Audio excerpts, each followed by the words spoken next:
First, we're going to just introduce ourselves. We're your illustrious panel. I'll start, since it's, as always, age before beauty. My name is Randy Rowland. I'm a member of the Veterans for Peace chapter here in Seattle. My claim to fame, I suppose you could say, is that I was involved in a mutiny back during the Vietnam days when the U.S. invaded and occupied the country of Vietnam. The mutiny sounds more like Captain walking the plank, but it was actually soldiers singing "We Shall Overcome" in a sit-down protest, for which we were charged and convicted of mutiny, the capital crime of mutiny, and did time in the penitentiary. Subsequently, I was a nurse at Harborview Hospital. I just retired this past week, actually, from that particular duty. And I've been a member of the Veterans for Peace chapter in Seattle since it formed. Anyways, hey, thanks for coming. My name is Jeff Paterson. I am the project director of Courage to Resist. And our new book, About Face, is out, and I'm sharing that with folks. But primarily, I'll be talking today about the case of the people of the United States versus Bradley Manning. It's actually not true. The people of the United States aren't actually against Bradley Manning, but for some reason they say that. So. Hi, my name is Emma Kaplan, and I'm on the National Steering Committee for The World Can't Wait. And also I've been part of a tour going into the high school classrooms called the We Are Not Your Soldiers Tour, which has been bringing the information that Bradley Manning is alleged to have leaked to WikiLeaks, bringing that into high school classrooms, as well as the stories of Iraq-era war veterans. So we bring these veterans into the classrooms to tell youth about what the reality is about military recruiters and why nobody should be fighting in these wars. And I think that, you know, one of the reasons why I'm here is because I think what has occurred through, you know, WikiLeaks and through what has been revealed through the information that Bradley Manning is allegedly charged with leaking is the truth about what these wars are actually doing to people in the world, and it is an imperative that people know about the crimes of our government.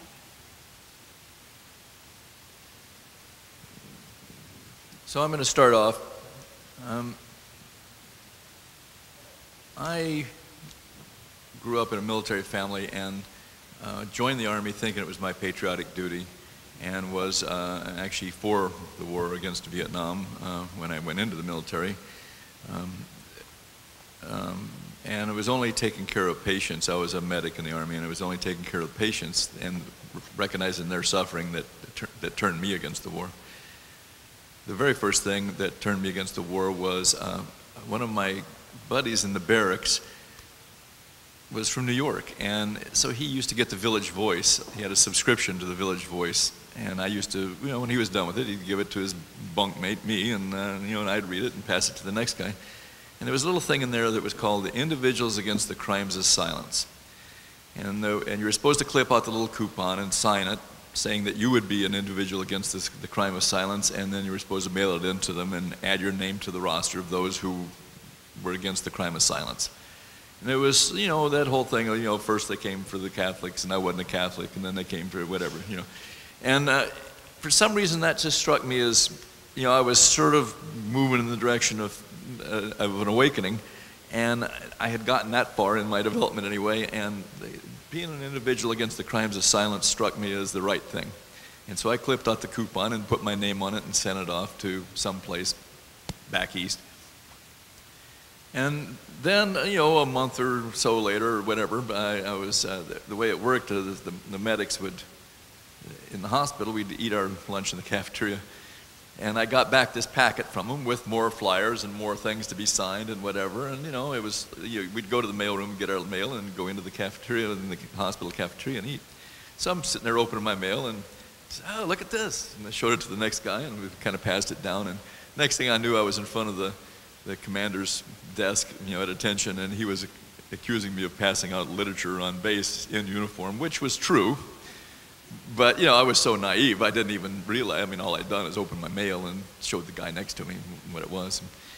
Well, at any rate, one thing led to another, and pretty soon I was an activist in the GI anti-war movement during the Vietnam days. Ultimately, I was convicted of mutiny, like I mentioned before. Did my time in Leavenworth.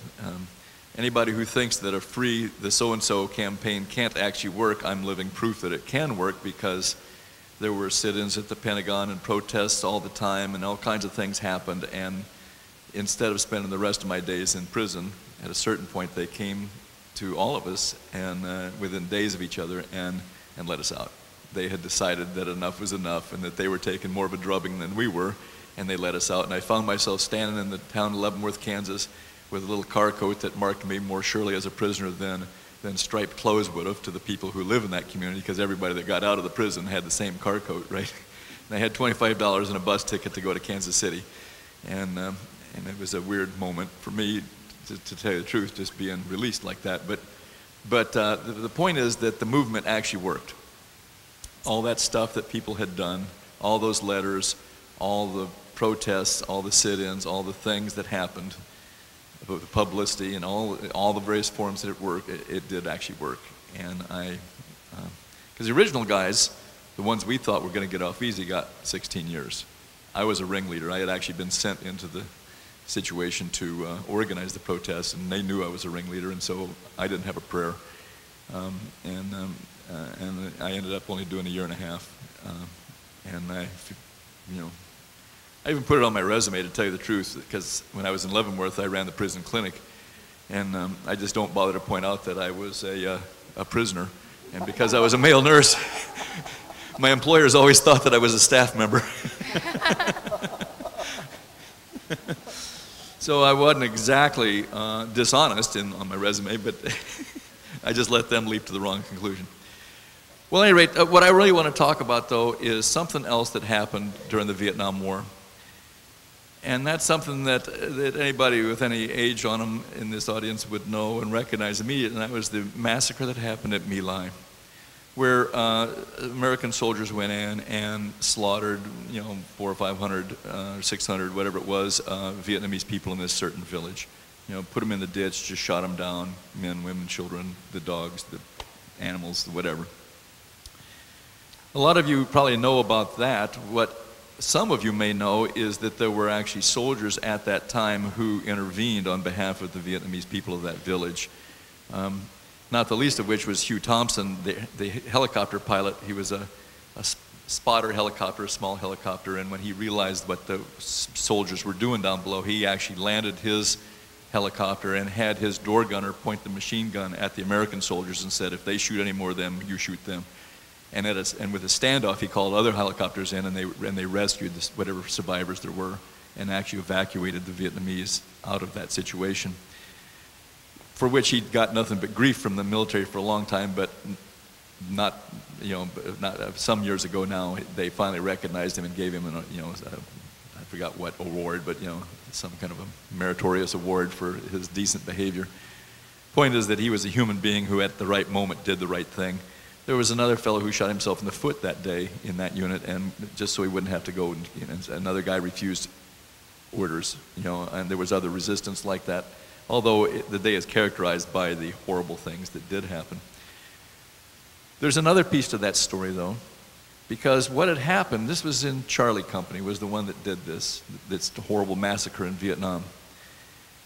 Before they went to Vietnam, Charlie Company had been training as part of a different unit, and then right before they got deployed to Vietnam, the company was divided in half, and then each of the halves was filled in with new guys, and then both companies were sent to Vietnam. One of the fellows that was in that unit was a guy named Ron Ridenour, and he was a door gunner, and but he went not into Charlie Company, but into the other half. And he'd been out in the bush for a few months, and then he was back in the base camp, and he was drinking a beer in the canteen, and in comes his old buddies from the other that he had trained with, who were now in the other half, in Charlie Company.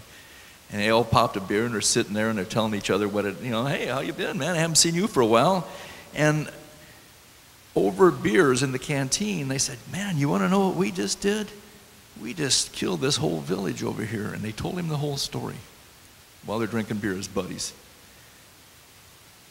Well, Ron knew something in him that if he knew the story and he did nothing about it, then he was guilty in some way too. He was not in the My Lai massacre. He was drinking beer with buddies who told him about the My Lai massacre with that horrible, 1,000-click stare that people can have who have gone through something that they can't exactly be proud of.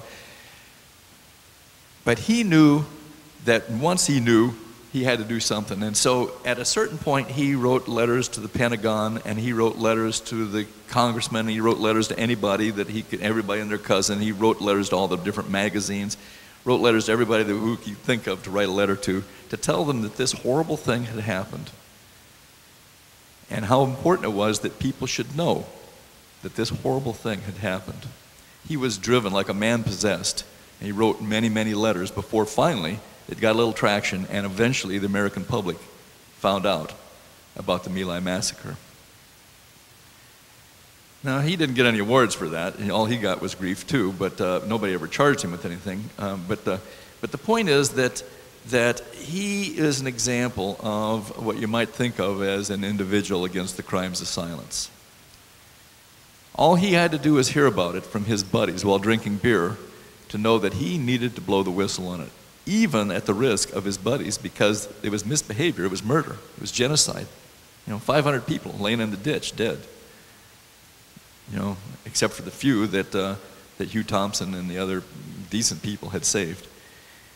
So all Ron Ridenour had to do was hear about the story to know that he was compelled to do something about it. Otherwise, he too was guilty of the crime of the My Lai massacre. And he wasn't going to go down that road, and so he did whatever he had to do, and that's how come we even know about this today, is because of the actions of that one soldier in blowing the whistle on the My Lai massacre. Now, if that sounds like something that we're going to talk about today in terms of Bradley Manning, well, it is. There's a great legacy, I think, of GI resistance and of people blowing the whistle. And I would say, just out of my own experience, when the 27 of us sat down to sing "We Shall Overcome" at the Presidio of San Francisco, that we were ultimately charged with mutiny for doing, we had it in our mind that if the public knew that something else would happen, that some change would happen, that it was worth, because they had already told us that if we did this, that there would be mutiny charges. It wasn't like they didn't know this was going to happen, and we did it anyway. And so we knew that there was going to be consequences. I don't know if we really knew that they were going to charge us with mutiny, a capital crime, but we knew there would be consequences. But we sort of in our heart of hearts thought that if the public knew, that somehow, if the word got out, that it would make a difference in the world. There's no question in my mind, but Ron Ridenour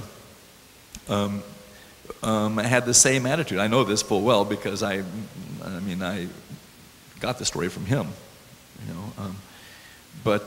and so I know what his attitude was, which was that he was just convinced that the American people and the public, the people of the world, if they only knew the truth, would somehow rise, they would do whatever it took to make it right. The specifics were always left up to the people who were going to hear the message.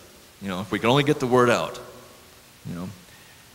As a nurse, I once worked with, years and years ago, I was working in a nursing home in north part of Seattle. And my manager called me into his office one day. And nobody likes to get called into the boss's office. I wasn't sure exactly what was going to go down there. And he had somehow or another, he had heard about my participation and that I was a GI resistor. And what he wanted to do in the privacy of his office was tell me what he had done during the war, which turned out that he was on an aircraft carrier, and his job during the Vietnam War was in those days, it was before they had laser-guided missiles and all the technology they had, but what they would do is they would put in every so many bombs, they would put a video camera, and the video camera could transmit just far enough up that the bomber would pick up the signal. And then the bomber would come back with this is before VCRs, but it was sort of like the military version of a VCR tape. And then his job on the aircraft carrier was doing bomb damage assessment. So in other words, the question, of course, that the military had is, are we getting targets that are worth blowing up? Because they want to, refine their marksmanship, so to speak. And so his job was to review the tapes. Now, frankly, that wasn't any better war than anybody else's war, and so what he, of course, was getting was the last second, the last frame before the bomb blew up on some civilians, or whatever, And he was reviewing those tapes, and he and his buddies on that ship decided that the American public really ought to know, because what they knew was that this was a horrible war against civilians, that it didn't have anything to do with what the public thought was going on. The public message was that we were defending, democracy and people against tyranny, and what he knew from reviewing those bomb damage assessment tapes was that it was a terrible, terrible war against regular people just like him and like the folks back home, and that had no business getting blown up by those bombs that he was sending out. And so he and his buddies figured out a way, and this is, again, it was before VCR, so they actually had to figure out a technological way to get some bomb damage assessment videos back to the broadcast media to show, and he told me all about it and the mechanism by which they figured out a way to get some of that media back into the hands of the TV news. And again, it was that same thing. He was convinced that if people only knew how bad it was, how horrible it was, the real terror of that war, that they would change the war. They would end the war. They would do something to make it right. Which shows, if you think about it, just a great faith on every one of these stories that I just got through telling you, a great faith in the people of this country and the people of the world. A great faith that fundamentally people really don't want this kind of stuff going on. Many people credit the My Lai massacre and the knowledge of the My Lai massacre with turning the American public finally against the war, because there was no way that you could pretend anymore that the war wasn't wrong. Once that story got out and people knew it, then everybody, that you really couldn't pretend anymore. It was, it's one thing if you can say, well, I don't know for sure, or maybe there's just a few bad apples, but basically a good war, or all that stuff. We all went in thinking that. We all went in thinking that if we didn't stop them over there, then we were going to have to stop them over here. Only once the vets got into the GIs got into the service, they found out that the Vietnamese didn't have a navy. They weren't coming over here. And the obvious fact was that we weren't over there to stop them at all. We were over there to take over their country. And it was an imperialist war. It was a war of aggression. It was us burning down somebody else's villages and pretending like they were somehow threatening us. So there's this huge history there's this legacy of resistance among soldiers. It goes back much further than Vietnam. And I'm just going to tell one more story, and then I'm going to turn the mic over to the next. Many of you, if you don't celebrate on St. Patrick's Day every year, the St. Patrick's Battalion, then I would be so proud to be the first one to bring your attention to this particular piece of GI resistance in American history. So it turns out that a lot of Irishmen came over here about the time that the United States had the war against Mexico. And so here's all these Irish immigrants, famine at home, whatever was driving them to these shores, a chance for a better life, all the different things that they brought them here, and they got to the United States, and the very next thing they knew, they were drafted and put in the military and said, you got to go fight for your new country, and we're going to fight against Mexico. Because, of course, the U.S. had designs against what now is Texas and California and all that. And so the Irishmen went off to go fight against the war in Mexico, and the way wars work, of course, and it's not unique to these times where Muslims are the enemy, as it's a war, a religious war. It's the Christians against the Muslims or something. Well, in those days it was the Protestants against the Catholics, because the Mexicans were Catholics, and the war propaganda was all about how bad the Catholics were, and there was raping of the nuns and really bad stuff going on by the American troops against the Mexicans, which of course was a lot against not just Santa Anna's army, but against the Mexican people.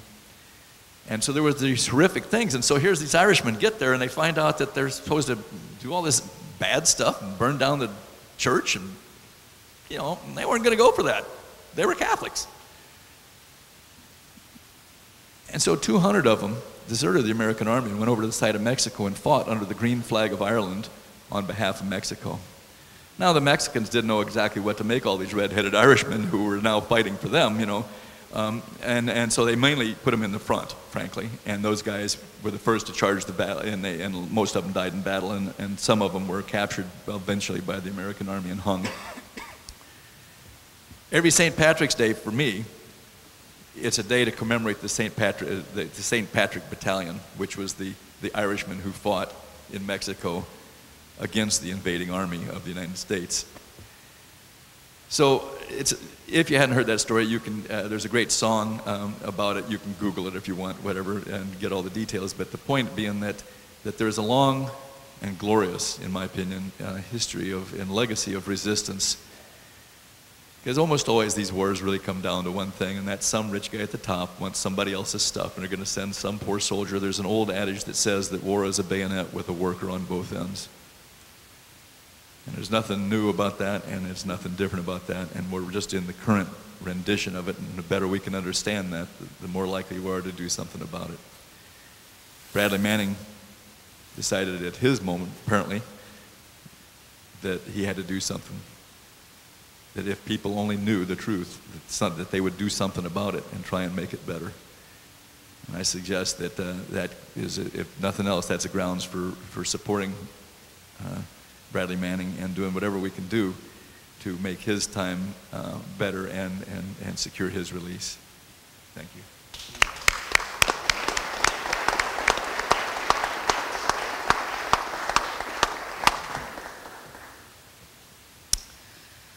So I just kind of want to give a little bit of, background to, Bradley Manning, the relationship between, WikiLeaks, and then what we've been doing with this We Are Not Your Soldiers tour.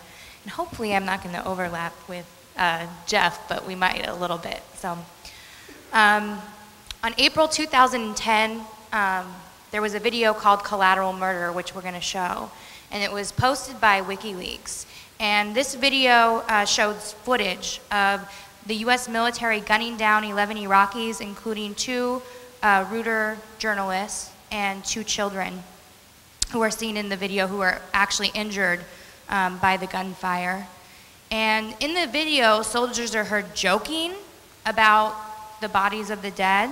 And you also hear them throughout this video just basically wanting to fire, expressing their eagerness at firing at civilians. 6 weeks later, after this video was released, Bradley Manning, who was a 22-year-old private in the military, was taken from his intelligence post, and they jailed him in Kuwait. And they were basically accusing him of releasing this video that depicted these horrific acts that were being perpetrated. So there's no one who's been charged in the connection with these killings. And Ethan McCord, who is somebody who we've been taking into the college classrooms to share this story, and he's depicted in the video, and you can see him, he was on the ground that day in that unit, and he's seen rescuing 2 children on the ground that were shot from the gunfire. And in his recount of what happened on that day, he talks about how he saw the faces of his own children and the faces of the children who had been shot at. And he recalls pulling shards of glass out of the eyes of a 4-year-old. And I know that this is going to be graphic, but I think that there's really something to what Randy was saying about us really understanding and being able to communicate to the public why it's important that people know about these acts. So one of the things that happened in that day is after he rescued these children, right, his platoon leader chastised him for saving these children. And then he's going through all of this emotional trauma at what he's witnessed, and so he talks to his counselor and says, I think some things aren't right. And you know what his counselor tells him? His counselor tells him to, quote, stop being a pussy and get the sand out of your vagina, end quote. This is not just one bad incident or, like Randy was pointing out, just a couple bad apples or an aberration. The information that Manning is accused of leaking has shown that the U.S. government and military officials have actually gone to great lengths to hide this information from the American public. They're covering up these atrocities because it's a means to continue an unjust, immoral war for empire. And I just want to talk a little bit, too, about what is it that has been revealed via WikiLeaks? And one of the things is that the Iraq War logs actually reveals the fact that the Pentagon was covering up the real amount of civilians who were killed in Iraq. WikiLeaks also revealed that when Spain and Germany were looking into prosecuting ex-Bush officials for torture and rendition, Obama not only just refused to prosecute Bush, he actually worked with Republicans to force Germany and Spain to not prosecute. So he intimidated other governments and saying, do not hold any of the people accountable for torture. It also showed how Donald Rumsfeld straight up lied to the American public and the world about a bombing that happened in Iraq that killed 1,000 people in a day. There's the Afghanistan logs, which shows how coalition forces have killed hundreds and hundreds of civilians, and that these incidences have gone majorly unreported. And I just want to say, I'm sure not a lot of people have heard about these crimes, and me myself, I had to do some digging to find out what is actually revealed in WikiLeaks. And one of the reasons for that is because the vast bulk of outrage that's happened has not been around the content of what's come out in this WikiLeaks, but rather at those who have allegedly leaked the information via, Julian Assange, who's the director of WikiLeaks, and allegedly Bradley Manning. They've been painted as villains, they've been painted as a threat to national security, and some high-level officials have been calling for both of them to be executed. So this is kind of what's been propagated through the media and almost every mainstream politician. And the next thing I want to talk about is a little bit of the treatment of Bradley Manning, which Jeff's going to get into a lot more than I am, but I do want to touch on it a little bit. And the reality is that Bradley Manning was actually tortured while he was in Quantico prison. He was classified as a maximum custody detainee. He was detained in a 6x12 cell in solitary confinement. He was sleep deprived. He wasn't allowed to have contact with the outside world. I don't know if people know much about solitary confinement, but according to international law, it's actually a war crime and a crime against humanity because of the psychological damage that it does to a human being. And one of the reasons why they know that this is torture is because they've used people in Guantanamo as detainees, as guinea pigs, to see what kind of torture is the most effective, and they've found that psychological torture with solitary confinement is one of the most, quote, effective in terms of making people break down and not be human beings anymore. So, whatever you know or don't know about Bradley Manning, the basic stand needs to be that torture is unacceptable, it's unjustified, right?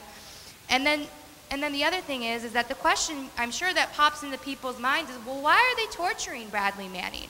Why is the U.S. government doing this? Is this a question of, some bad regulation, some bad training? But this was actually very conscious policy. And one of the things that Daniel Ellsberg and Julian Assange both said is that one of the reasons why this abuse has happened, they believe, is because it was an attempt to force Bradley Manning to testify against WikiLeaks. So it's part of a larger strategy of a witch hunt of really getting him to testify against Julian Assange. And then I think also making an example out of him that this is what happens to people who tell the truth.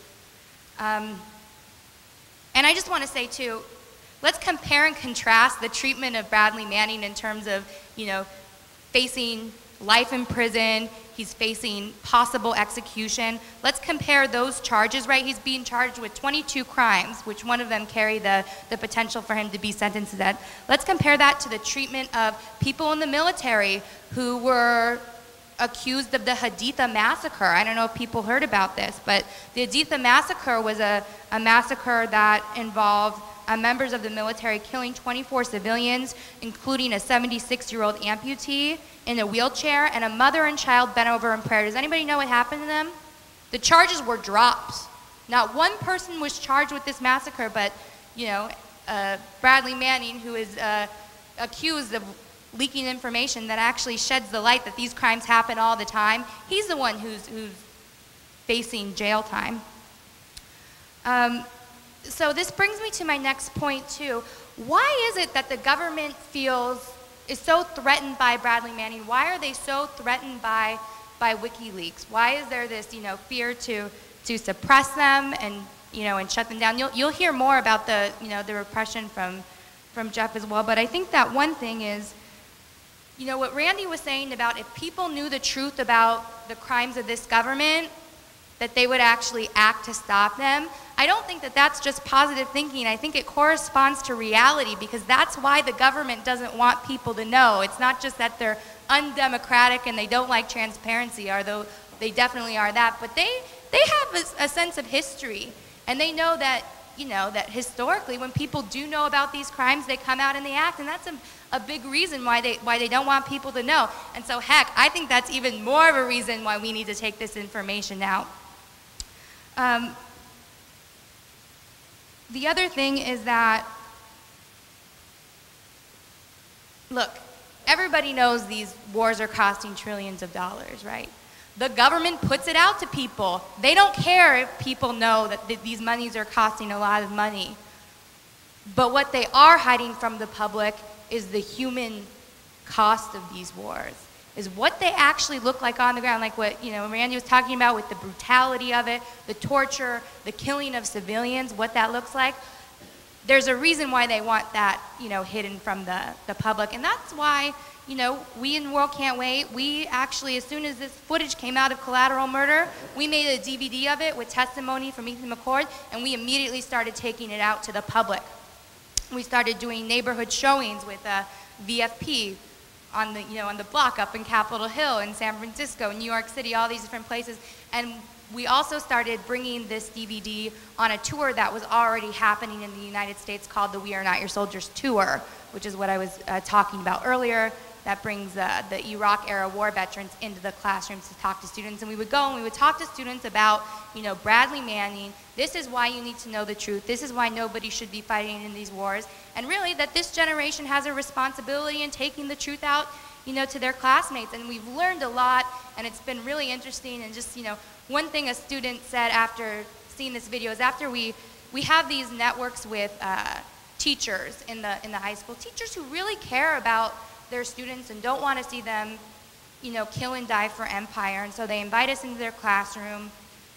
We show the DVD, and then we have the Iraq-era war veteran tell his story, and then we open up a Q&A with the class. And so we have an exchange, and then afterwards we give out a survey. What did people think about the presentation? Did they have any other questions? And gives us more of a sense of what youth are thinking about. And one of the things that they said was, we asked, you know, what did they think about, you know, what they had seen in the video, and what did they think about the war after the presentation. And one of the things that the students said was, I don't think that we should be fighting these wars because killing people is wrong, and I want to help to stop it. And I just thought that that was just a very basic, like, you know, moral thing that can be taken out to people, even if you don't know all of the details of empire and imperialism, which we should get better on that and we should learn about. But I think from a basic moral standpoint, that people can say, you know, I'm going to stop these wars because it's immoral and they're illegitimate. And I'm very happy to be here with these two guys today. And the other thing that I want to say is that if Bradley Manning is guilty of what he's accused of doing, he's actually a hero. And he's a hero to the planet and a hero to humanity. Because above the law, above an individual flag, or above an individual's, you know, national security, the planet and humanity have to come first. And so for that, you know, I think Bradley Manning needs to be freed. I think he needs to be defended. And I think that, you know, whoever released that information, released it so the people in these rooms could go and take it out to other people, and we could build a movement to stop it. And so, you know, I think that there's a responsibility on us that when somebody steps out with this, you know, what are we going to do with that? So yeah, support Bradley Manning, free Bradley Manning. Yep, that's it.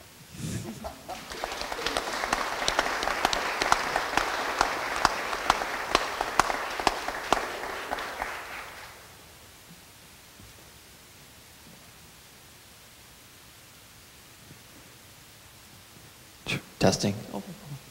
Hey guys, thanks for coming out. Most of you probably had to forego 3 or 4 invitations to a Super Bowl party right now.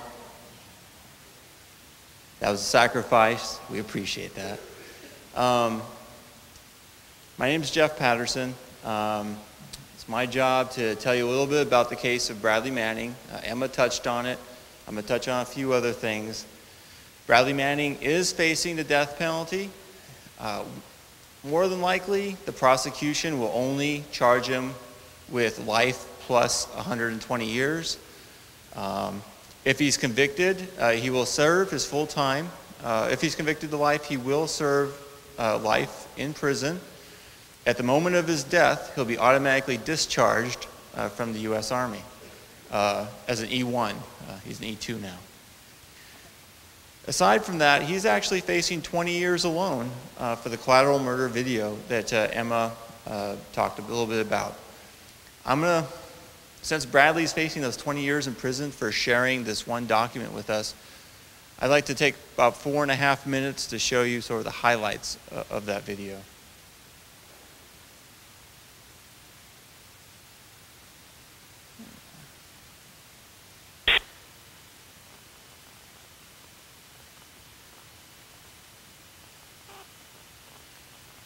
Basically, the U.S. helicopter gunship targeter believes that a camera with a telephoto lens is an RPG, and that's how the story begins. Red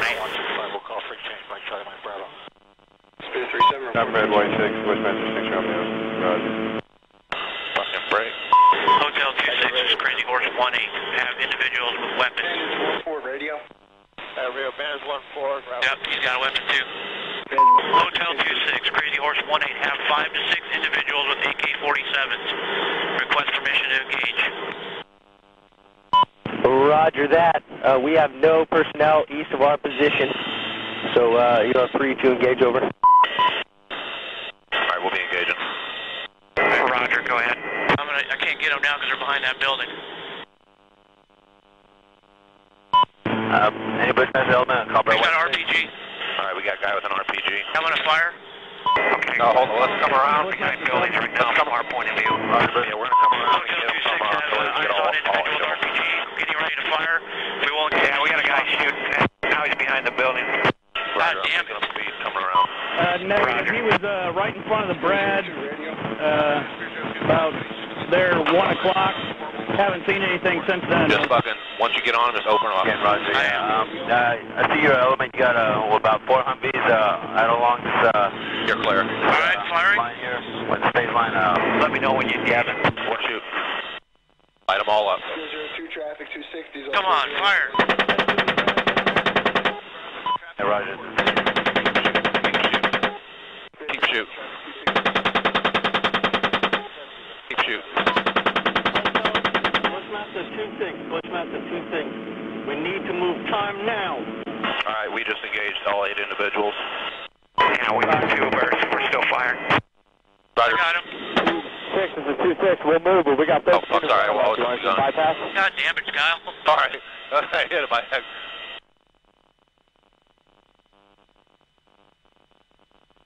Alright, you're clear. Alright, I'm just trying to find targets again. Bushmaster 6, this is Bushmaster 2-6.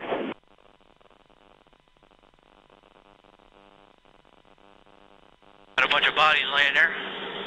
Alright, we got about 8 individuals. Yeah, we got one guy crawling around down there, but yeah, we definitely got some. Or shooting some more. Roger. Hey, you shoot, I'll talk.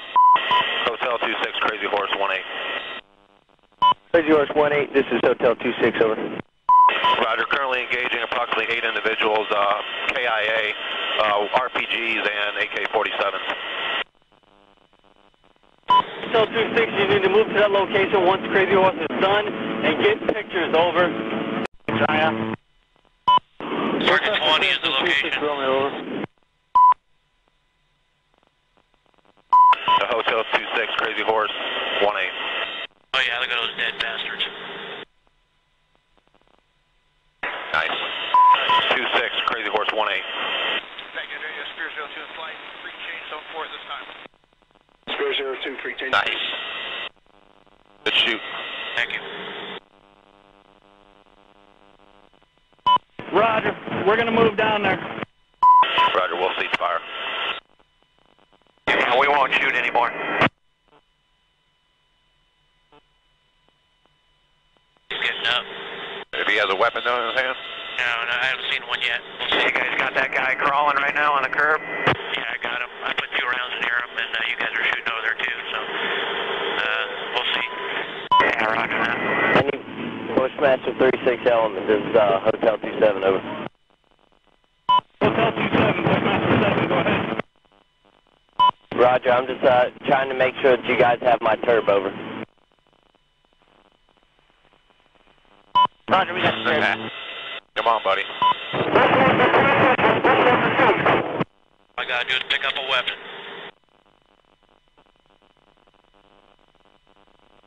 Crazy Horse, this is Bushmaster 5, or Bushmaster 4, break. Here, right below you, right time now. Can you walk us onto that location, over? This is 2-6, Roger. I'll pop flares. We also have one individual moving. We're looking for weapons. If we see a weapon, we're going to engage. Now, Bushmaster, we have a van that's approaching and picking up the bodies. Where's that van at? Right down there by the bodies. Okay, yeah. Bushmaster, Crazy Horse, we have individuals going to the scene. Looks like possibly picking up bodies and weapons.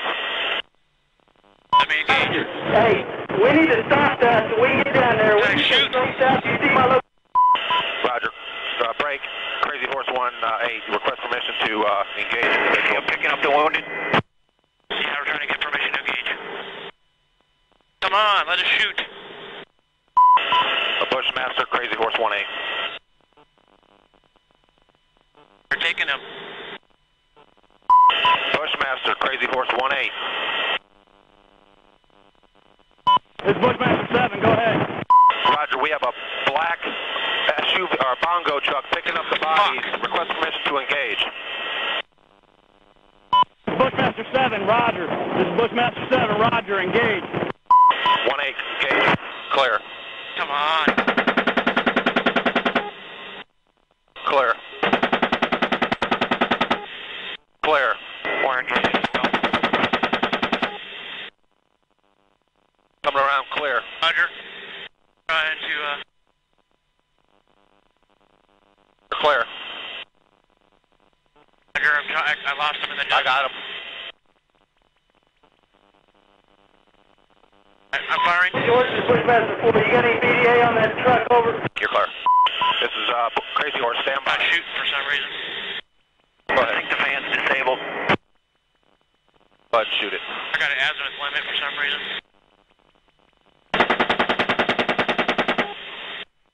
Left.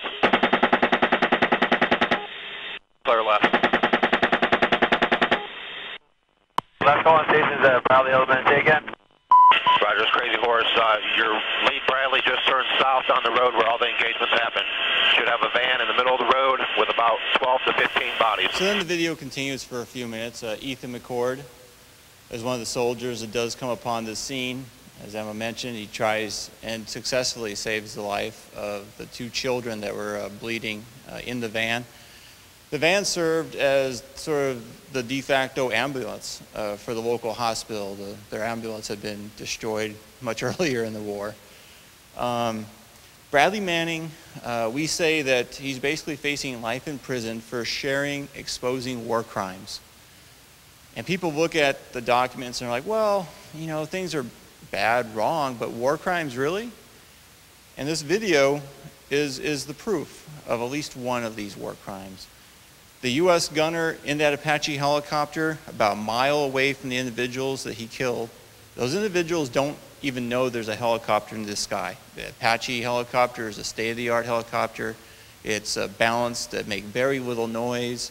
It engages the enemy from a mile away. They don't even know there's a helicopter in the sky. It is true that the gunner probably thought that that camera was an RPG. The Reuters journalist had hired sort of 2 local bodyguards.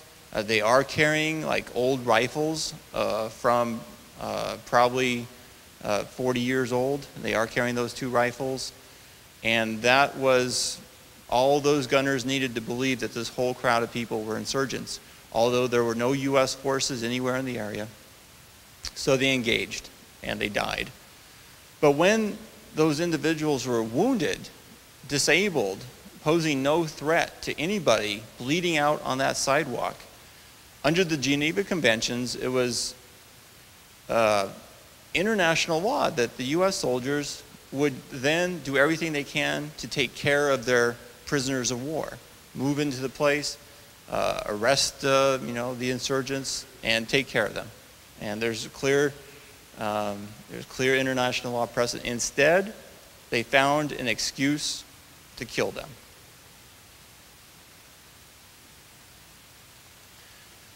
So I'm standing here today because in 1986, a lifetime ago, seems like to me, I joined the United States Marine Corps out of a Central California small town. I wanted to be a Marine, not really, but I chose to be a Marine because I couldn't find a job. We lived out on a farm. Life seemed to be getting more and more complicated, and the options seemed to be dwindling away. And the recruiter was like, we'll give you some job training, you'll have a place to live, you'll have food, and it seemed like the answer to a whole lot of questions that I was facing there. And I joined the Marine Corps. I served 4 years, and I served in the Philippines, South Korea, Okinawa, Japan.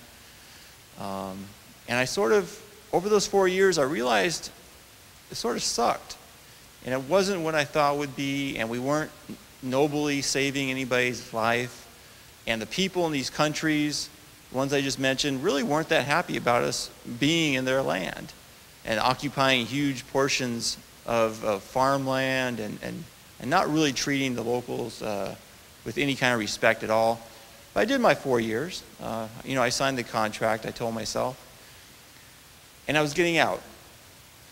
But the military stop-lossed me, meaning that at the end of my active duty term, the 4 years I agreed to, I was going to be held against my will until we finished the Gulf War.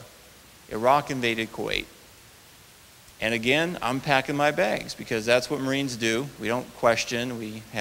We're supposed to have instant obedience to orders. That was what I was taught. So I'm packing my bags, and I'm the field artillery direction controlman. And bottom left is a photo of my artillery unit, Fox Battery, 2nd Battalion, 12th Marines. Those are our 198 millimeter howitzers they're shooting. But I was the only person in the unit trained to assemble the battlefield tactical nuclear warhead for our rocket-assisted artillery rounds. As I'm packing my bags, my commander comes into our shop, of the controller shop, I guess they called it, and he's like, Paterson, if anything goes wrong over there, it's going to be your job, your honor, to assemble that nuclear warhead, we call it the silver bullet, to assemble that silver bullet and nuke all these damn ragheads. And then everybody else in the shop starts dancing around and have like a kind of a war chant kind of thing going on. Very similar to if you scored a touchdown in the Super Bowl, for example. So they're dancing around and yelling, and I was like, this is some kind of bad dream. And I sat in my bunk that night and just started thinking, it's like, could I actually put together a nuclear warhead, to have this like nuclear holocaust in Iraq? And I didn't think it was very likely, but for the first time in my training, I thought, it's possible. It could happen. Things go wrong in the military all the time. And I came to the conclusion that I couldn't do that. And then I started thinking well, if I'm not going to do that, why should I shoot artillery over mountain ranges into a village that I don't know what's over there? And we'll be shooting white phosphorus, the new napalm. We're going to be shooting landmine disbursement munitions to send thousands of landmines out into the valley, and also the high explosive rounds as well. And then I thought, well, if I don't want to do that, or if I can't do that, why should I even shoot somebody with my rifle? And then I came back to my unit the next day and I said, sir, I don't think I can do that. And people looked at me bizarrely. They just like, what the hell are you talking about? Basically they told me I was going to do what I'm told to do. I thought about it more. I realized I couldn't fight. At that point, somebody told me that I was a conscientious objector. I didn't know what those words meant. They didn't mean anything to me. But I applied to become a conscientious objector because it was a way to get out of the military, because I didn't want to fight. The military took a couple weeks to review my application. The Pentagon sent me a letter saying, Corporal Paterson, you are sincere in your beliefs as a conscientious objector, comma, but not sincere enough. Literally hours later, I was ordered to board an advanced detail to Kuwait, actually Saudi Arabia, to stage for the coming Iraq invasion. And for a lack of better plan, I basically sat down on the runway next to the airplane as 300 Marines, many of them I knew for years, walked by me, got on the plane and deployed. The military, thank you.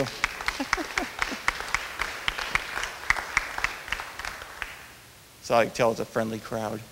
The military was nice enough to take photos.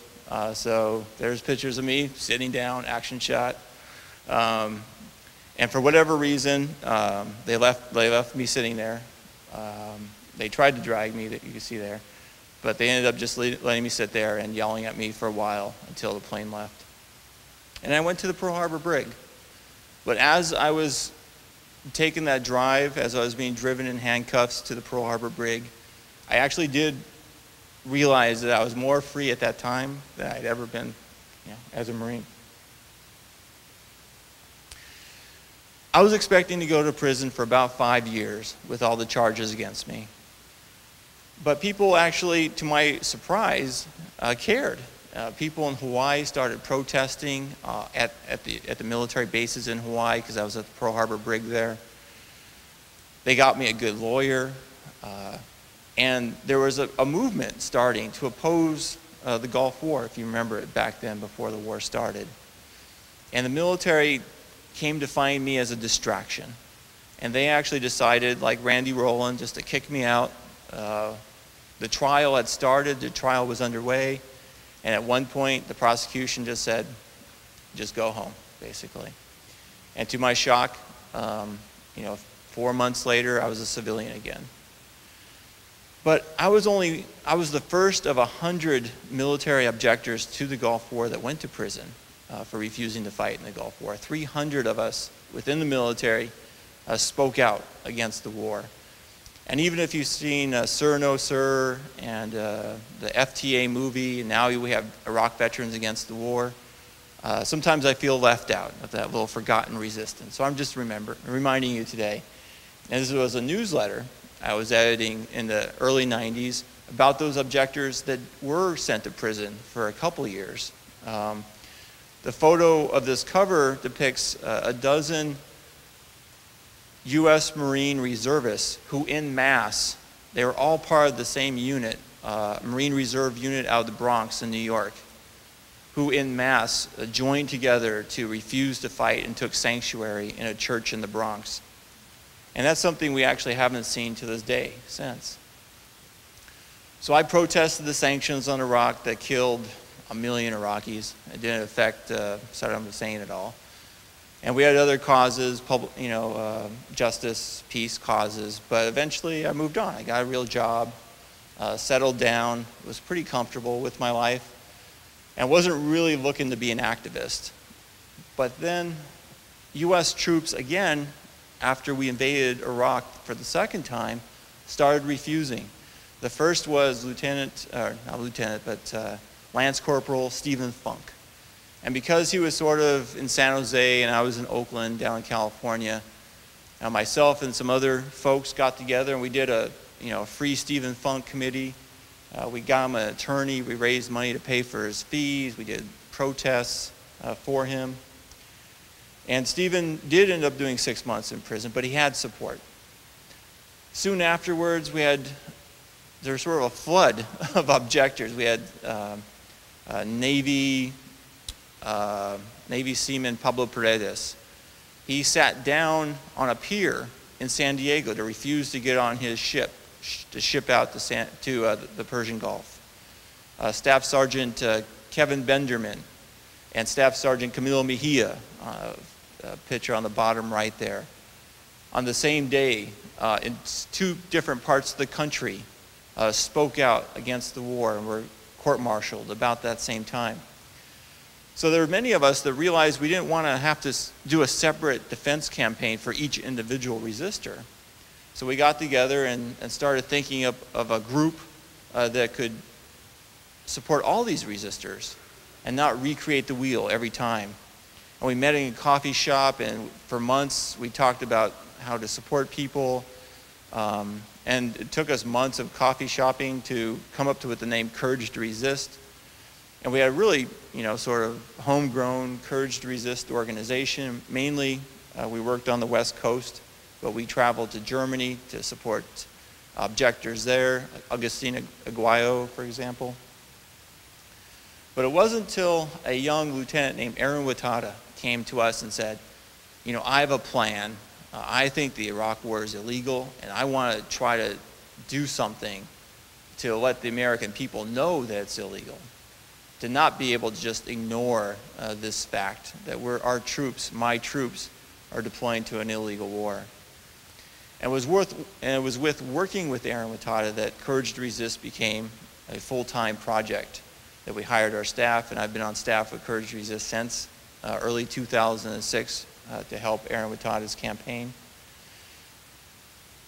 And since Aaron Watada's campaign, we've worked with hundreds of other objectors. Here's photos of a few of them. The stories of over 24 of these objectors appear in the new Courage to Resist book about FACE.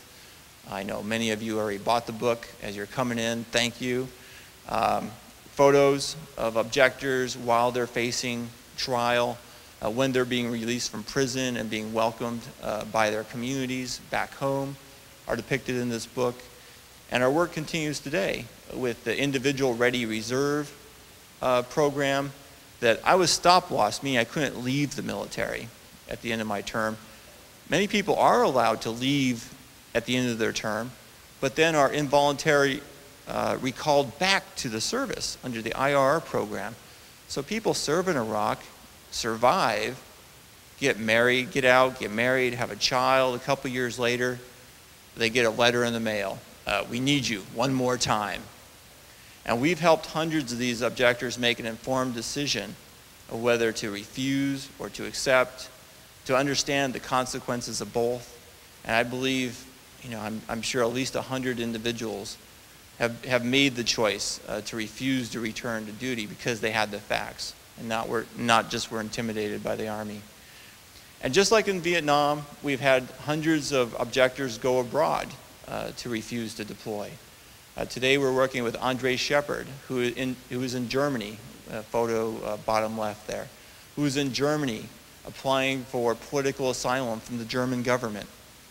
It's an interesting case because under German law, the Iraq War has been deemed illegal, and they're obligated to accept Andre's petition for political asylum because he's refusing to fight an illegal war. But the problem is that the U.S. government has made it very clear to the German authorities that they will not accept such a decision. So Andre's case is dragging out through appeal after appeal in Germany. Kimberly Rivera, middle, bottom there, a young woman who refused to deploy and instead took her 2 small children and husband and has lived in Toronto for the last 3 years and counting. Other objectors have been in Canada over 5 years now. And Rodney Watson, bottom right there. Rodney lived in Canada, appealed his deportation order, lost that case. But Rodney has been living in a church in downtown Vancouver, BC for 2.5 years now. with the support of the local peace community there. I would say that Rodney could actually use some visitors. If next time you're in Vancouver and you head downtown, visit Rodney, send him a letter.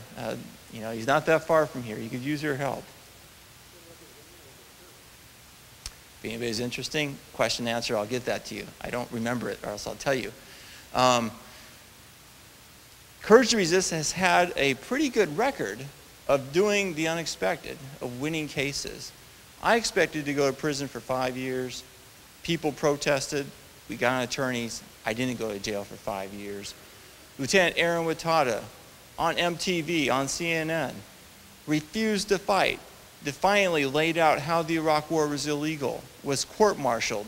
But because 1,000 of us gathered at Fort Lewis and packed that courtroom and made sure that the American people understood what this case was about, the judge purposely declared a mistrial.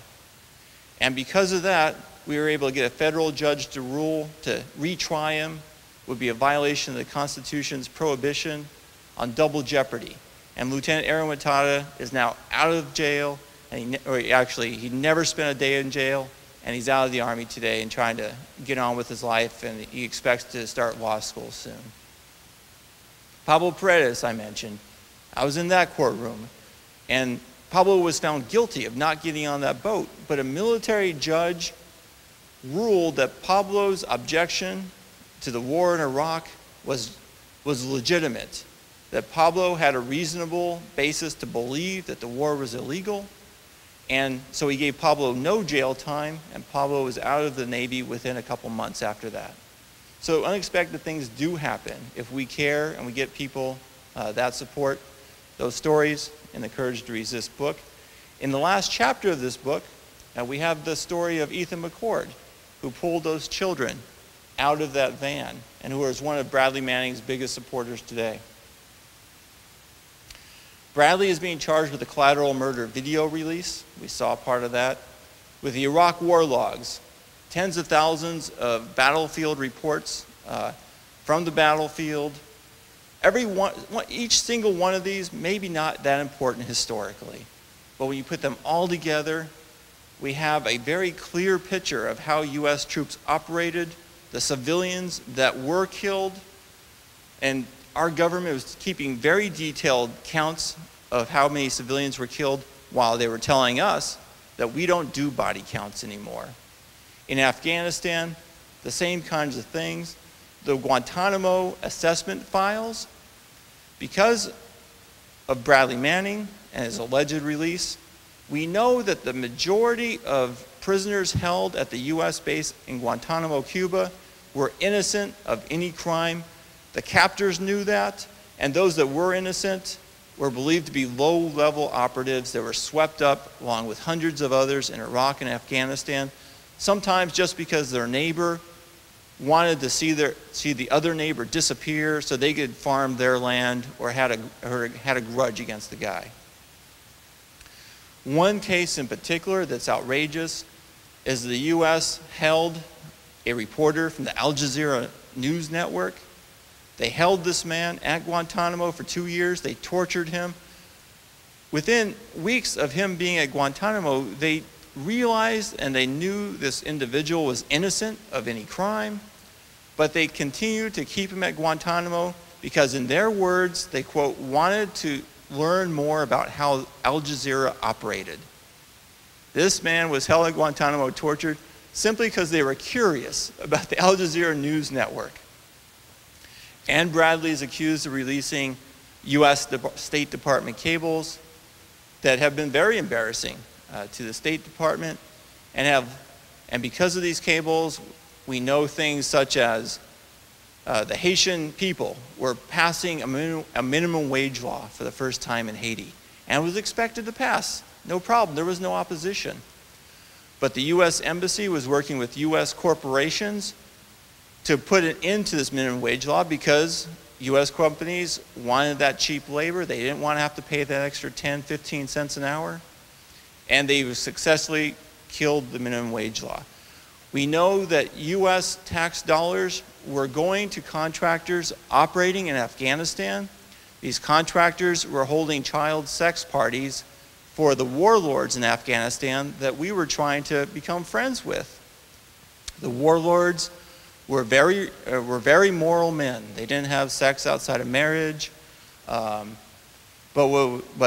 they also believed that there was a loophole, that if a young male child hadn't reached puberty yet, it didn't count. But if it wasn't for Bradley Manning, you know, we might suspect things like this were occurring, and many people believe they were occurring, but we wouldn't have the proof that they occurred. Bradley Manning has been charged with Article 104 of the Uniform Code of Military Justice that basically outlines how this court-martial will happen and proceed, and is the outline of rules for which it will be conducted. Article 134 is simply aiding the enemy. Historically, that meant giving the enemy a weapon, giving the enemy some secret information so that they could sneak into your camp and kill all your people, something like that. In this case, aiding the enemy is primarily sharing the collateral murder video. The Reuters organization, when their reporters were killed, thought that such a video might exist. They filed a Freedom of Information Act with the United States Army for any kind of video of this nature. The Army said it didn't exist. It wasn't until Bradley Manning shared it with the world that the families of those people killed knew the truth. But also, apparently, the bad guys know the truth too. Within the courtroom in Fort Meade, Maryland, and I was sitting there, the prosecution made a big show of putting up a YouTube kind of video of a young man in a turban declaring himself to be a jihadist. And he's like, the infidels must be driven out of Afghanistan. The infidels are evil. Look what they do. And he showed a little clip, just like we saw. And he said, that's why America must be defeated. And that alone is the basis for aiding the enemy charge against Bradley Manning, a charge that he will likely face life in prison for. Now the fact is, this could apply to anybody who exposes any wrongdoing of U.S. forces. For example, what if somebody took a video of U.S. Marines urinating on dead corpses and put that on YouTube? Technically, that person would be aiding the enemy and could possibly face the death penalty. What if somebody took photos of, for example, Abu Ghraib, where U.S. troops were sexually molesting prisoners of war? Technically, that person could be aiding the enemy and sentenced to death as well. When I started this speaking tour, I've been through Corvallis and Portland, Eugene, and Bellingham in the last few days. We were encouraging people to call the convening authority of the court-martial, General Lennington, and tell him to drop the charge of aiding the enemy because it's overcharge. It should not in any conceivable way be applicable to this case. Unfortunately, a couple days ago, General Lennington did advance this charge to court-martial, and that's what we're dealing with so far.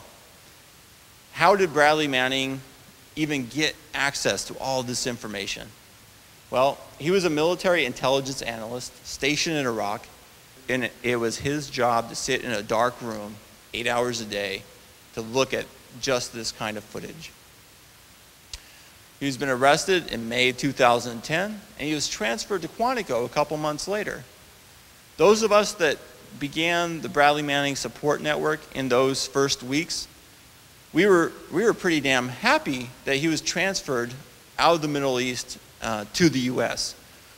Our main concern is that the Army would very quickly prosecute him, find him guilty in Iraq or Kuwait, and he would never even known that he would have access to a civilian legal defense team of his choosing, and that he'd be pressured simply to go with the military-appointed JAG attorneys assigned to him. And my experience with the military-appointed JAG attorneys, they're actually usually not attorneys, but JAG officers, are that they really don't care about defendants all that much, and they're not going to spend that much time trying to save somebody from criminal charges. Our happiness with Bradley's transfer to Quantico quickly faded. As the weeks went on, it became very clear what type of situation Bradley was actually under at Quantico. He was in isolation. He had no contact with other prisoners. We then found out he was not able to exercise in any meaningful way.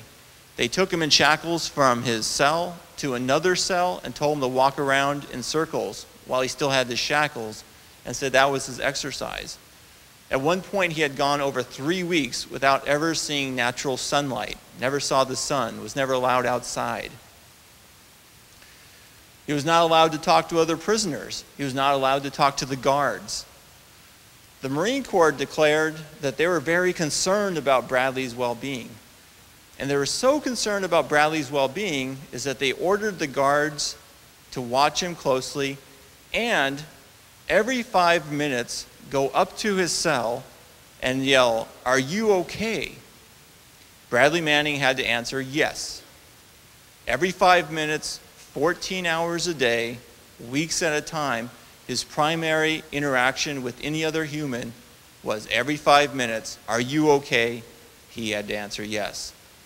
Now, if that's not some kind of like water torture kind of thing, I don't know what is. While he was sleeping at night, that didn't happen, but he had to sleep with his face pointing towards the hallway. If he had rolled over and his face is pointing the other way, the guard would bang on the cell, or sometimes open the cell door if he didn't act fast enough and jab him in the ribs and say, "Are you okay?" And he had to answer yes, and then sleep with his face pointing to the hallway. And finally, towards the end, because all that wasn't enough, they actually made him do this ritual in the mornings and evenings to strip completely naked in the middle of the hallway while the other guards mocked him, in order just to sort of prove their point that they were so concerned about his safety, they didn't want him to have anything to possibly hurt himself with, anything at all.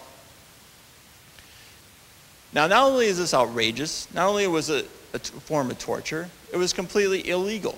Under the Uniform Code of Military Justice, pretrial confinement exists for one reason, and that's to make sure that the accused appears for court-martial, appears at the Article 32 pretrial hearing, and that secondarily, he doesn't commit other crimes or hurt anybody.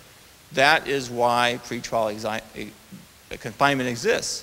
But in Bradley's case, the punishment was designed to break him, it was designed to get him to confess, and it was designed to have him implicate Julian Assange, the WikiLeaks website, in an ongoing investigation.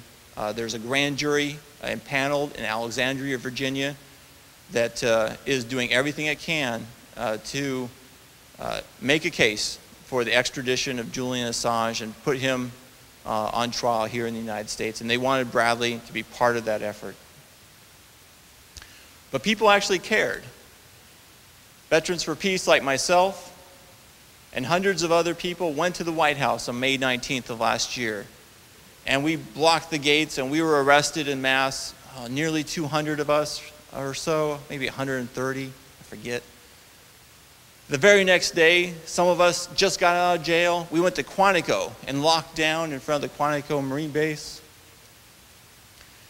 300 legal professors, U.S. legal professors, wrote an open letter to President Obama saying that this is a clear violation of the 5th and 8th Amendment, including President Obama's political science law professor from college signed on to that letter. We had probably many of you and 650,000 others sign an online petition with our partners of Oz.org at the time to speak out. And we really thought, like, we wanted to do everything we could to stop the torture of Bradley Manning. And we did creative actions that I had never would have considered before. Well, we had somebody donate $70,000 so we could attend a fundraiser for President Obama. And we helped these Obama supporters, they are Obama supporters, we helped them convey their message to the president. I'm going to show you a couple minutes of that. Mr. President, we actually wrote you a song. Can we sing it? Well, let me. Dear Mr. President, we honor you today, sir. Each of us has given you $5,000. It takes a lot of Benjamins to run a campaign. We paid our dues. Where's our change? Look for you in 2012. Yes, that's true. Look at the Republicans. What else can we do? Even though we're okay, we bring our liberties in what you seem content to call a free society. Yes, it's true that Gary Jones is liberty. So, people can have philosophical views about sort of Sorry. but look, I can't conduct diplomacy on an open source. That's not how sort of the world works. And if you're in the military, and I have to abide by certain classified information. If I release something that I'm not authorized to release, I'm breaking the law. We're a nation of laws. We don't individually make our own decisions about how the laws operate. No, he's so fine. He's so fine. I mean, he's being courteous and he's asking questions. No, he broke the law. You can make it harder to break the law. Well, what he did was he's done. No, it wasn't the same thing. What it was, Ellsberg wasn't classified the same way. So, anyway, all right. People will be working for refugee, but in another location in this country, alone in a 6-foot-12 Celsius gravity, 23 hours a day is night. The Citizen make amendments, they trying to bring it right. We paid our dues. Where's our change? We paid our dues. Where's our change? Thank you. Thank you. We worked hard on it. Much better words than that. Free Bradley Manning on TV. Okay, thank you very much, guys. I hope I don't get put in jail.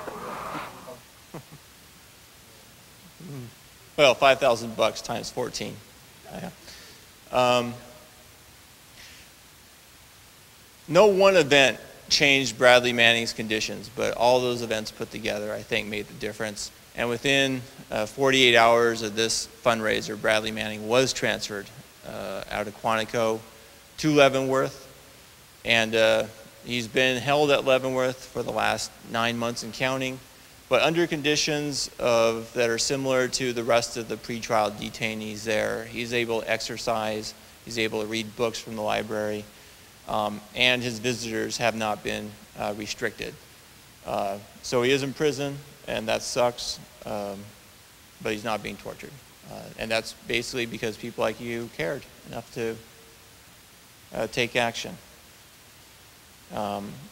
One thing I forgot to mention is like P.J. Crowley, spokesdepartment for the Department of State. During all this, just blurted out that the treatment of Bradley Manning was ridiculous. It was stupid. And he didn't really care that much about Bradley Manning, but he was referring to the administration that this is counterproductive to treat this guy this way. Basically, you're making this guy a martyr. But the administration, the Obama administration, could not even stomach that mild criticism from within the administration. And P.J. Crowley was forced to resign within 2 days of making that statement. One of the hardest things as an organizer of this campaign is that if people watch the mainstream media, just read the newspapers, they often have no idea what this case is all about, and what's at the heart of this case and what it really means to us. Headlines, I put a few up here that sort of give a picture of what we're often seeing in the papers, is disgruntled gay lashes out, endangers war effort, Twinkie defense, expected at court-martial, angry trans soldier dumps on America, dumps our secrets. And all that is based on the fact that Bradley Manning is a young gay man who served in the military under Don't Ask, Don't Tell. He was harassed by some of his troops he served with. He was accepted by others. He was given grief by many. And at one point, he actually openly expressed to his commanding sergeant that he was actually thinking that his gender identity, he might actually consider becoming a woman at some point in the future. And he openly discussed this with his supervisors, and they said, well, that's really not what most soldiers are thinking about. And that they would get him some mental health counseling, and he was very open to that. But they never did. They never reported this. Bradley Manning had a secret clearance, and yet clearly this information should have been in those documents regarding his security clearance. They didn't. The military, at various points along the way, simply did not follow its regulations on how to deal with an intelligence analyst sharing these issues with them. He also punched an officer, and he got demoted for that. And yet that didn't appear in a security clearance either. So these issues are coming up in the military court-martial in the pretrial hearing that I attended at Fort Meade. But they're coming up as mitigating factors in that if Bradley Manning is found guilty, that the military needs to accept some level of responsibility for not following its own procedures regarding an intelligence analyst.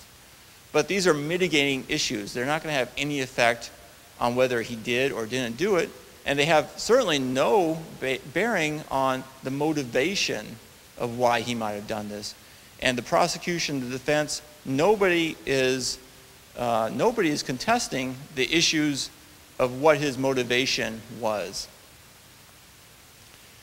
And the prosecution is happy to share this information with us. This is a message between Bradley and Adrian Lamo, who is the person who allegedly had this conversation with Bradley and then turned him in. Bradley: God knows what happens now. Hopefully worldwide discussion, debates, and reforms. If not, we're doomed as a species. I will officially give up on the society we have if nothing happens. The reaction to the video gave me immense hope, meaning that people actually were outraged after watching the collateral murder video. I want people to see the truth, because without information, you cannot make informed decisions as a public. I was actively involved in something that I was completely against. And yet the headlines of the paper, mad gay man lashes out.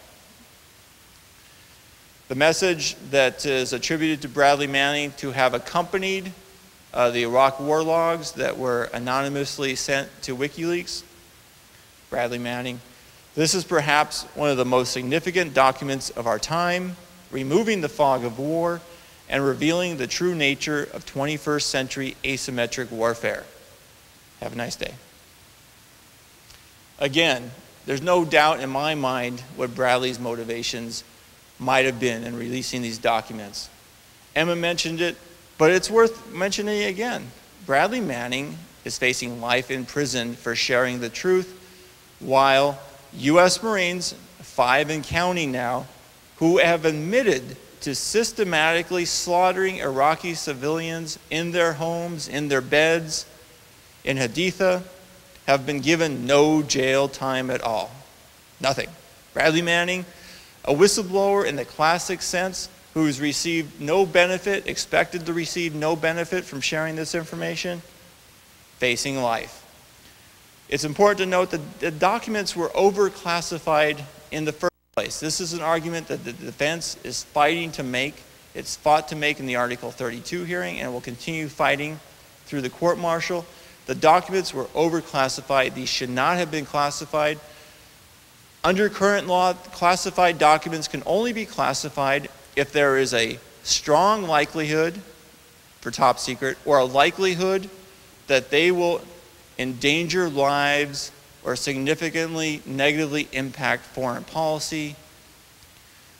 Tens of thousands of documents have been released, and yet no person has been shown to have been harmed from the release of this information, including people's names, a few of them that have appeared in the documents. No person has been shown to been harmed. No harm has been shown to have come from the impact on U.S. foreign policy besides embarrassment. And yet, let's look at the good. Plenty of good has occurred, and there's no doubt about that. In the months leading up to Tunisian revolution, WikiLeaks released Tunisiagate, the files regarding the U.S. relationship with the Tunisian government. That did help fuel, to some extent, we can't know for certain how much, the Tunisian revolution that then led to spark the Egyptian revolution that's still unfolding today. And U.S. documents regarding the U.S. relationship with the Egyptian government was part of fueling that. People around the world know how outrageous our concentration camp, Gulag at Guantanamo was, and now we have the facts and not just speculation. People around the world, I mentioned the documents regarding the Haitian minimum law, but there's hundreds of other documents, including how the U.S.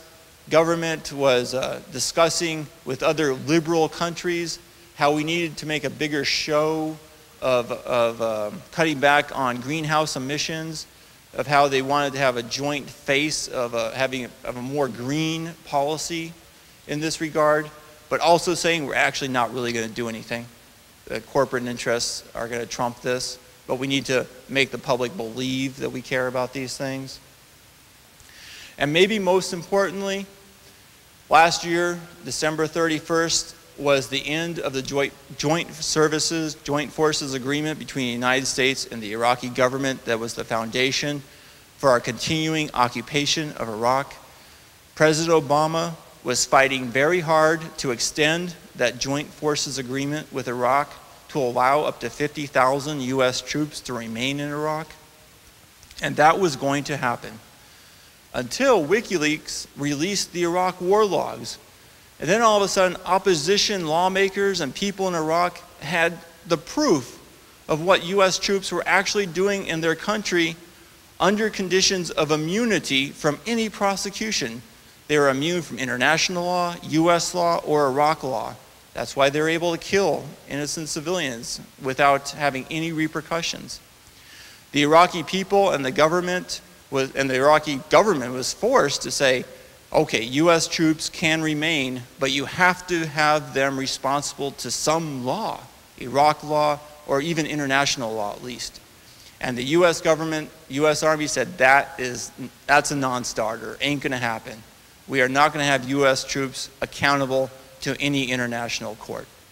And that is why Obama then was forced to declare victory and say U.S. troops are coming home from Iraq. If it was not for Bradley Manning, I honestly believe that we would have another 45,000 U.S. troops in Iraq today under a renewed extended joint forces agreement with that country. And if you could point to one other military person, especially a private, that's had such a positive impact on U.S. empire, on bringing our troops home from an unpopular war, please share that person, because I don't believe such a person exists. So I did want to share some of my experiences at the pretrial hearing at Fort Meade. It was very interesting. It's three layers of security. We were under lockdown. I was sitting next to Daniel Ellsberg, whistleblower of the Pentagon Papers. And Dan leans over and is like, I want to talk to Bradley. I'm like, well, Dan, there's no regulation against that, but go ahead and see what happens. You'll probably be drugged out of the courtroom. So Dan puts his hand on Bradley. He's like, I'm Dan Ellsberg. And of course, Dan was dragged out of the courtroom, and that's a sketch artist there. Lieutenant Dan Choi, an Army officer who was kicked out under Don't Ask, Don't Tell, who believes Bradley's treatment has been so severe because, in part, he is a gay man. I was standing up for Bradley, attended the court-martial, but Dan Choi still sort of sees himself as an officer, so he was sort of mildly challenging the guards around the courtroom. So the guards sort of like, come here, sir, and they asked him into a trailer. And then all of a sudden, you hear the trailer crash, and the trailer shaking back and forth. And they basically had thrown Lieutenant Dan Choi to the ground, handcuffed him, threw him against the walls. And they were just sort of asserting that, you know, sir, you're not in charge here. We are. Within the court-martial itself, a investigating officer was assigned to be the judge. He wasn't actually a real judge. In fact, he was a full-time employee of the Justice Department. He was just a reservist officer. And he was the impartial judge in this situation. The problem is that I'm sitting behind Bradley, and behind the prosecution are members of the NSA, the FBI, and the Justice Department. The Justice Department playing a leading role in the prosecution of this case.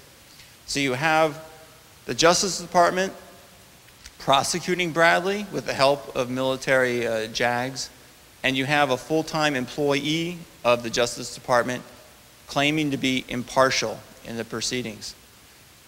And we had our doubts that he would be, and those doubts were quickly confirmed. The prosecution asked for 22 witnesses. The prosecution got every witness. The defense asked for 48 witnesses. The defense got 0 witnesses, unless the prosecution also sort of wanted the witnesses too, and then we could also talk to them. The defense asked for President Barack Obama to take the stand, or at least have a deposition. And why? What would be the basis for that? Well, we saw a video of President Barack Obama declaring Bradley Manning guilty. He dumped. He's guilty. And that is a clear violation of the Uniform Code of Military Justice, which clearly prohibits unlawful, undue command influence. Meaning that if you have a jury of military officers and senior enlisted officers, non-commissioned officers, they are going to take their cue from their supervisors as to what verdict they should have. And here is President Obama clearly breaking the law. And if President Obama told an activist that, what did he tell his staff during a cabinet meeting? What did he say to the Pentagon when he met with the Secretary of the Army? Secretary of the Army is overseeing the convening authority, who is the commanding general of all U.S. military forces in the Washington, D.C. district. So we're not talking about 7 or 8 layers removed. We're talking Bradley Manning, the convening authority, the Secretary of the Army, President Obama.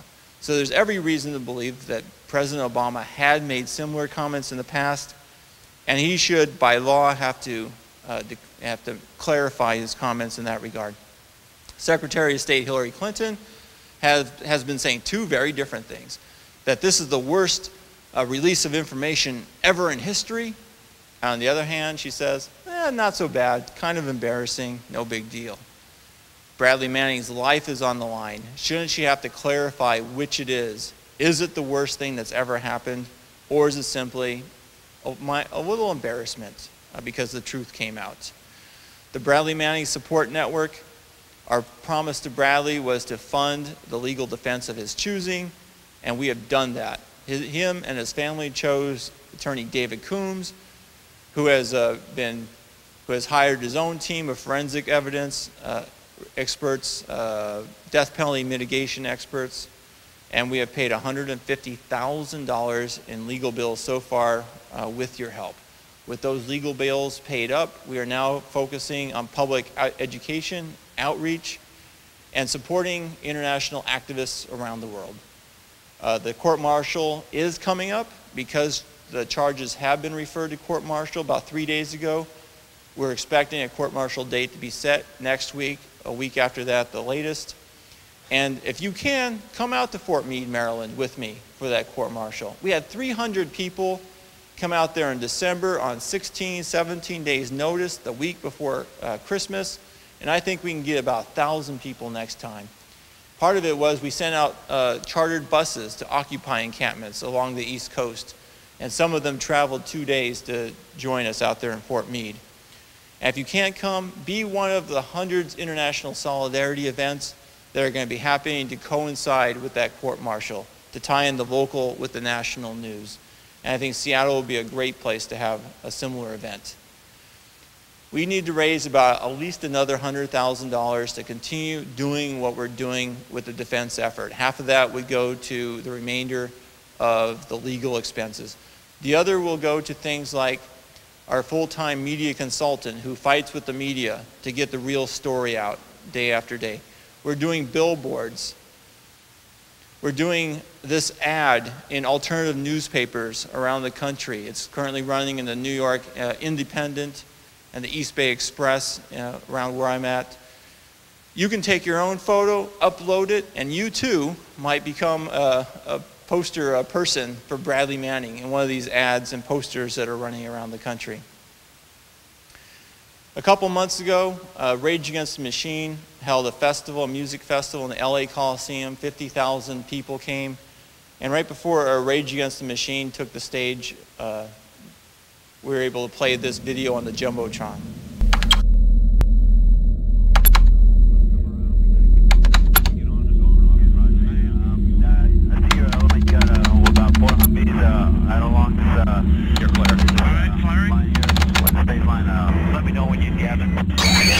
Let's talk about Bradley Manning. The Army private accused of supplying WikiLeaks with all of those revelations. He is held in solitary confinement for 23 hours a day. Clear violation of multiple codes of the Uniform Code of Military Conduct. The overall conditions of confinement are horrific. Light them all up. Come on, fire.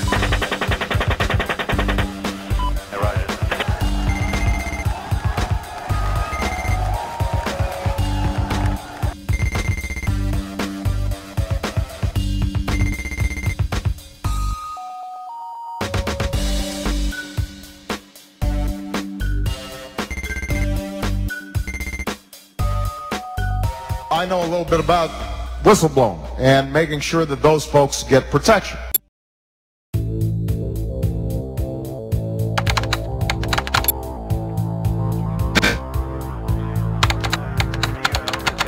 About 400 meters right along this, you're clear.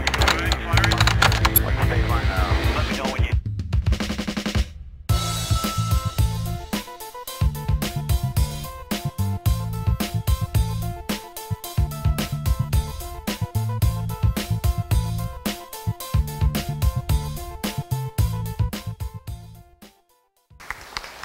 Thank you. Please follow the case, bradleymanning.org. We are not talking about a campaign that's going to last years. Bradley Manning will be court-martialed in about 120 days. What we do in those 120 days could make the difference literally in this man's life for the next 80 years of his possible life. We have a Stand With Brad petition outside. People sign petitions all the time, and who knows what happens, right? This petition, if you sign it, we will take your name, we will generate 2 letters sent on your behalf to people in the Pentagon, Secretary of the Army, Joint Chiefs of Staff of the Army. And we have done that 60,000 times, 60,000 individual letters, 60,000 individual first-class stamps to ensure that the Pentagon literally receives bags of mail from individuals around the world nearly every day in support of Bradley Manning. And we have materials. I have some of that stuff outside. There's all posters and stickers and buttons and whatnot. And if you could afford to donate for that, that's great. But if you're somebody who's like has a vision that if I had 2,000 stickers, I could do this. Let us know what your vision is. I will get you 2,000 stickers. Don't worry about the money. The point is to use these materials, reach out to your fellow activists and members of your community.